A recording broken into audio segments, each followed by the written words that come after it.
If there is a particular interesting practice that can bring you to an insight into beauty itself, then I'm going to describe it in a certain way, and then you'll be able to grasp those ideas simply. They become therefore objects of the understanding. But now if you try to apply them, put it into practice, use it to see whether or not there really is a thing called beauty in itself, that's the exercise of the intellect, and you're going over here. So these are statements about the intelligible world, and the intelligible world has to become an object of experience.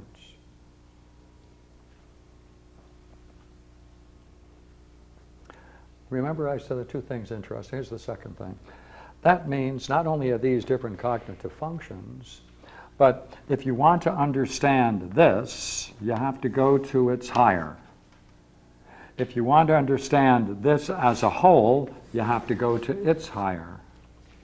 If you want to understand this, what they call understanding, you have to go to the exercise of the intellect. If you want to begin to understand what lies behind that, what makes that possible, well, what makes the visible world possible and life and nutrition possible is the light of the sun. But the light of the sun owes its existence to the sun itself. In the same way, just as beauty in itself, these things owe their existence to that most brilliant light of being, what is called divine luminosity, and the source of that is the good, sometimes called the one. Now, I've taken you through, with a little degree of freedom, this thing called the divided line. A set of four kinds of things in it, divided in a way in which it is, 2 stages here, 2 stages here. The whole thing, therefore, is a set of 4, a set of 4, set of 4. Therefore, they're tetralogies, sets of 4. Now look at this rather curious thing we have here. Hi. Before you go Yeah. can I ask one question, please?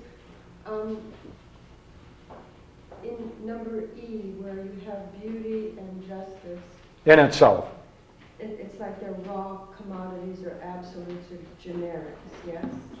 Like love, truth, beauty, not like a picture which is beautiful or This is the highest experience possible for man, an unfolding of a vision of beauty in itself. Are those the only 2 things? No. I mean, No. We can have beauty, justice, the idea of the good. Yeah, we can have others. But they're all high quality. They're all called positive things. Yes. You wouldn't have. You wouldn't place ugliness. No. It's Impossible. Okay. Yeah. Yes. Okay. Yes. I'm with you, man. Yes, that's quite true. No opposites. No opposites. Now, as you look at your page here in front of you, what Jung uses as the tetralogies, here are column 1, natural things and their source, elements from which they came.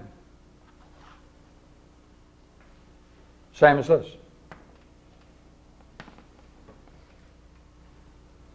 Now, he doesn't have a category here. He just has a general name for what it means. And that is the soul emerges from nature. So everything above that line is nature. Everything above that line is nature. What we would call, in the realm of opinion, the visible world. Therefore, the top level is the visible world.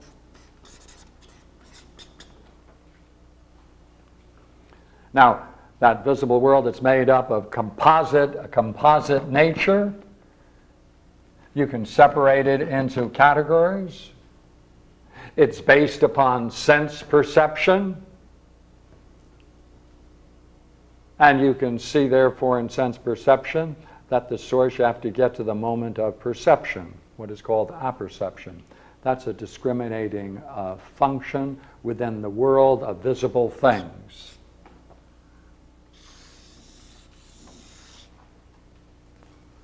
Now look here. Third level. That's the ratio. That's what he called ratio in Latin. The ratio. Ratio is the same word. The word ratio is the same word in Greek. Logos, measure, word, principle, measure, ratio. And it's also called the anima rationalis. It is a gift to man called understanding. Now, the next highest and the fourth horizontal is intellect. The exercise of the intellect. Now we're in the third column, going down, vertical. We have here eternal ideas and primordial ideas. He calls the eternal ideas in the text Platonic. Platonic ideas. That's really here, not here. These are simple eternal ideas, such as we mentioned here, and over here are the Platonic forms. He just had them in the wrong place. Right?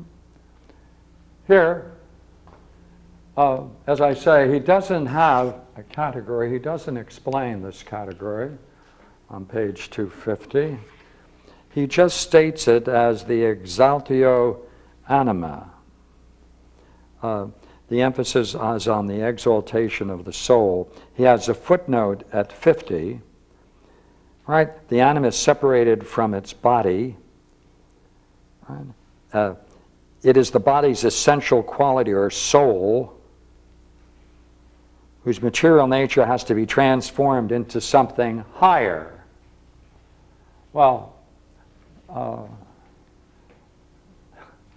this has to be transformed into something higher, that's this.